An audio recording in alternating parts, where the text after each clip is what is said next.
வாப்பட வைராக்கியம், உம்மா வாப்பட வைராக்கியம்.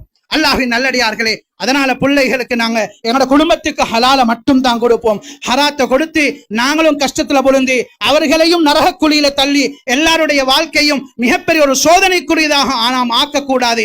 மற்றவர்களுடைய வாழ்க்கை தேவையே இல்லை. அல்லாஹ் அவர்களுக்கு கொடுத்திருக்கிறான், என்னை எப்படித்தான் வச்சிருக்கிறான், இதுக்கேற்ற மாதிரி நாம் வாழ்ந்து கொண்டு போகும் என்ற அந்த அல்லாஹுடைய ஏற்பாட்டினுடைய அந்த முடிவை நாம் ஏற்றுக்கொண்டால் சுப்ஹானல்லாஹ் வாழ்க்கை மிக லேசாக சென்றுவிடும். அல்லாஹ்வின் நல்லடியார்களே, அடுத்ததாக எங்களுடைய பிள்ளைகளுக்கு பெற்றோர்கள் நல்ல முன்மாதிரியாக இருக்கணும்.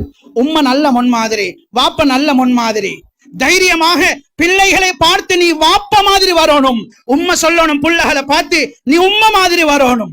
நானும் நீங்களும் அதை சொல்ல முடியாத ஒரு நிலைமைக்கு இருக்கிறோம். பிள்ளைகளை பார்த்து நீ வாப்ப மாதிரி தான் வரணும். எங்களுக்கு சொல்லலாம், வாப்பட்ட தஹஜ்ஜுத் இல்ல, வாப்பட்ட இமாம் ஜமாத் இல்ல, வாப்பட்ட தொழுகை இல்ல, வாப்பட்ட வாய் சரி இல்ல, வாப்பட்ட நல்ல குணம் இல்ல, வாப்பட்ட பேணுதல் இல்ல, வாப்ப கூறுல நல்ல மார்க்ஸ் இல்ல, அதன மாதிரி. அதனால பிள்ளைய பார்த்து நீ வாப்ப மாதிரி தான் ஆகன்னு சொல்லலாதே.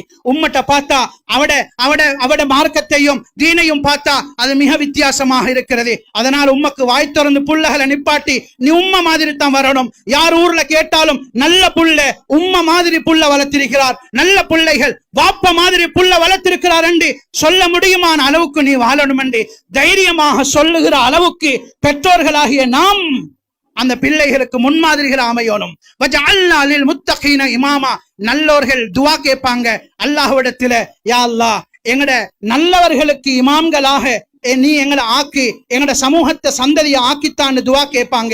இதுக்குள்ள இருக்குது, எங்கட பிள்ளைகள் நல்லவர்களாக ஆக வேண்டும் என்று நாங்க துஆ கேட்டா அவர்களுக்கு முன்மாதிரியாக நாங்க அமையணும். பிள்ளைகள் முத்தகீங்களாக ஆகணும் என்றா நாங்க இமாம்களாக மாறணும். அவர்களுக்கு வழிகாட்டியாக ஆகணும். வல்யக்ஷல்லதீன லவ் தரகு மின் ஹல்ஃபிஹிம் ஸுர்ரியத்தன் லிஆஃபன் ஹாஃபு அலைஹிம் ஃபல்யத்தகுல்லாஹ், யாரு தனக்கு பின்னால தன்னுடைய சந்ததிகள் வீணாகி போக கூடாது என்று பயப்படுகிறார்களோ இவர்கள் அல்லாஹ்வை பயந்து கொள்ளட்டும்.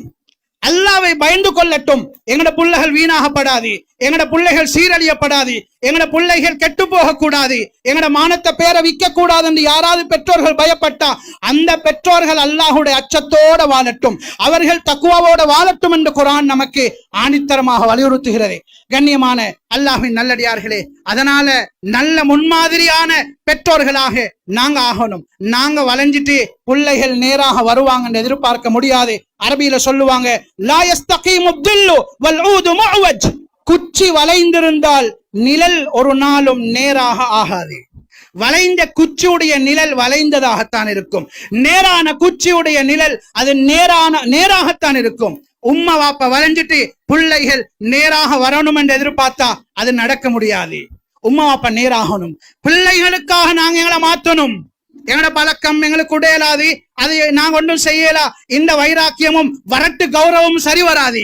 பிள்ளைகளுடைய பெற்றோர்கள் நாம், சமூகத்தை உருவாக்குகிறவர்கள், நல்ல சமூகத்துக்கு முன்மாதிரியாக வர வேண்டியவர்கள் என்ற காரணத்தினால அந்த பிள்ளைகளுக்கு முன்மாதிரியாக அமைந்து வீட்டு சூழலையும் நல்லதாக ஆக்கி கொடுக்கணும்.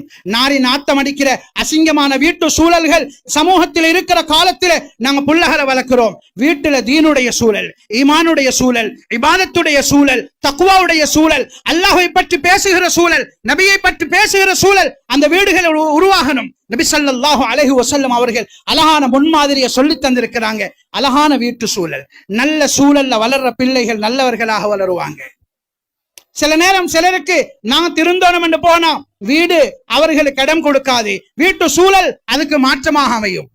கண்ணியமான அல்லாஹ்வின் நல்லடியார்களே, அதனால நல்ல சூழலை உண்டாக்கி கொடுக்கணும். கடைசியாக அல்லாஹ்வின் நல்லடியார்களே, எங்கட பிள்ளைகளுக்காக நாங்க துஆ செய்யணும். ஒரு நாளும் வாய் திறந்து பிள்ளைகளுக்கு திட்டி அவர்களுக்கு பதுவா செய்து அந்த பிள்ளைகளுடைய எதிர்கால முன்னேற்றத்துக்கு நாம் சவாலாக அச்சுறுத்தலாக அவர்களுடைய அந்த எதிர்காலத்தை கேள்விக்குறியாக ஆக்கக்கூடாது. வாய் திறந்து கரமேந்தி அல்லாஹ்விடத்துல பிள்ளைகளுக்கு துஆ மட்டும் தான் செய்யணும். எந்த ஆத்திரம் கோபம் வந்தாலும் வாய் திறந்து பெற்றோர்கள் பிள்ளைகளுக்கு பதுவா செய்தால் துஆ ஏற்றுக்கொள்ளப்படக்கூடிய ஒரு நேரம் இருக்கிறது. அந்த நேரத்தில் அது கபூலானால் எந்த வார்த்தையை சொல்லி நாம் பிள்ளைகளை திட்டினோமோ அந்த பிள்ளைகளாக பார்க்கும் வரைக்கும் நமக்கு மௌத்து வராது என்பதையும் நாம் அடிமனதில் ஆழமாக பதிய வைத்துக் கொள்ளணும். நிறைய பேர் பதுவா செஞ்சு மாட்டிக்கொண்டாங்க. உன்னுடைய கண் அப்படி போகணும், உன்னுடைய கால் அப்படி போகணும், உன்னுடைய உடம்பு இப்படி ஆகணும், உன்னோட வாழ்க்கை இப்படி ஆகணும் என்று சொல்லி இந்த கதை பார்த்து பார்த்து பெற்றோர்கள் கண்ணீர் வடிச்சு கொண்டு இருக்கிறாங்க.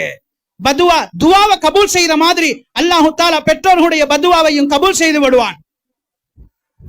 பிள்ளைகளுடைய ஓதலுக்கு, படிப்புக்கு, கல்யாணத்துக்கு, தொழிலுக்கு, அவனுடைய அந்த நல்ல ரிசல்ட்டுகளுக்கு, பெறுபேறுகளுக்கு, அவனுடைய ஆரோக்கியத்துக்கு அல்லாஹ்விடத்தில கையேந்தி துவா கேட்டுக்கொண்டே இருக்கணும். அல்லாஹு தஆலா நிச்சயமாக பெற்றோர்களுடைய துவாவை பிள்ளைகளுடைய விடயத்தில் ஏற்றுக்கொள்வான். கண்ணியமான அல்லாஹ்வின் நல்லடியார்களே, கட்டாயம் துவா செய்யணும். அதை மிக விரிவாக பேசணும். பதுவா பயங்கரமானுண்டு, பதுவா பயங்கரமானுண்டு. எங்களோட பிள்ளைகளை வாழ வைக்காது. எங்களோட பதுவா அவங்களை துரத்தி கொண்டே இருக்கும். பதுவா செய்து நாங்க கை சேதப்பட்டு எந்த பலனும் கிடையாது. அல்லாஹ்வின் நல்லடியார்களே, கடைசியாக அன்பார்ந்த வாலிபர்களே, அன்பார்ந்த இளம் சமூகமே, எங்களோட பெற்றோர்கள் வீட்டில் இருக்கிறாங்க. எங்களுக்காக வாழ்ந்து அவங்க வாழ்க்கையை துறந்தவர்கள், நோயாளியானவங்க. வாப்போ பாருங்க எவ்வளோ நோயோட, எவ்வளோ வருத்தத்தோட, தாய பாருங்க எவ்வளோ சிரமங்களோட பிள்ளைகளுடைய எதிர்காலம் என்ற ஒன்றை முன்னால வச்சு வாழ்ந்து கொண்டிருக்கிறாங்க. அதனால உம்மா வாப்பட கண் கலங்க வைக்காதீங்க, அவர்களுடைய உள்ளத்தை உடைக்காதீங்க, அவர்களுடைய பதுவாவுக்கு ஆளாகவானா. உலகத்துல காணுகிற சில இன்பங்களுக்காக அல்லது வெளிரங்கத்துடைய சில ஆசைகளை பூர்த்தி செய்வதற்காக உம்மா வாப்பட பதுவாவை சம்பாரிச்சு அவர்களுடைய கண்ணை கலங்க வச்சு அவர்கள் ஆத்திரப்படுத்தினால் எங்களோட வாழ்க்கையுடைய வண்டி ஓடவே ஓடாது, அது இடையில நின்றுவிடும். அல்லாஹ் சோதிக்க நாடினா எங்களோட பரம்பரையை சேர்த்து பிடிச்சிடுவார். அதனால உம்மா வாப்ப மதிக்கணும், அவங்களோட துவா வேணும். வாப்பட தலைய பொடிங்க, வாப்பட காலை பொடிங்க, உம்மட தலைய பொடிங்க, உம்மக்கு முத்தம் கொடுங்க, வாப்போட முசாஃபா செய்யுங்க, வாப்பட்ட மன்னிப்பு கேளுங்க, வாப்பட ஆசீர்வாதத்தை பெற்றுக்கோங்க. அல்லாஹ் ஒரு நாளும் வீணாக்க மாட்டான். வாழ்க்கை செழிப்பாக அமையும், வாழ்க்கை பரக்கத்தாக அமையும். கண்ணியமான அல்லாஹ் நல்லடியார்களே, பெற்றோர்கள் எங்களுக்காக பாடுபட்டு சாப்பிடாம தூங்காம வெயில் மழை பாராம ஓய்வில்லாம எங்களுக்காக பாடுபடுகிறாங்க. இந்த யதார்த்தத்தை புரிஞ்சு நாங்க வாழுவோம். அல்லாஹ்வுக்கு சுப்ஹானஹு தஆலா அப்படிப்பட்ட குழந்தைகளாகவும் நல்ல குழந்தைகளுக்கு பொருத்தமான பெற்றோர்களாகவும் நம் அனைவரையும் ஆக்கி அருள்வானாக. ரப்பே ரஹ்மானே, நம்முடைய பாவங்களை மன்னிப்பாயாக, எங்களை பொருந்திக் கொள்வாயாக. யா அல்லாஹ், எங்களோட குடும்ப வாழ்க்கையில ஹைர்கள் உண்டாக்குவாயாக, பிள்ளைகளை சாலிஹீங்களாக முத்தகீங்களாக்குவாயாக. யா அல்லாஹ், பிள்ளைகள் எப்படி வளர்த்தால் யா அல்லாஹ் உனக்கு பொருத்தமானவர்களாக நல்லவர்களாக ஆகுவார்களோ அப்படி வளர்க்கிற பாக்கியத்தையும் உணர்வையும் பக்குவத்தையும் நம் அனைவருக்கும் தந்தருள்வாயாக. குடும்பங்களை ஹைர்கள் உண்டாக்குவாயாக. இந்த ஊர் மக்களை பொருந்திக் கொள்வாயாக. நிர்வாகிகளை, உலமாக்களை, ஊரில் நடக்கக்கூடிய நல்ல அமைப்புகளை பொருந்திக் கொள்வாயாக. எல்லா விதமான ஹைர்களை கொடுப்பாயாக. எல்லா விதமான கெடுதிகளை விட்டும் நம் அனைவரையும் பாதுகாப்பாயாக. வ ஆகிரு தஅவானா அனில் ஹம்துலில்லாஹி ரப்பில் ஆலமீன்.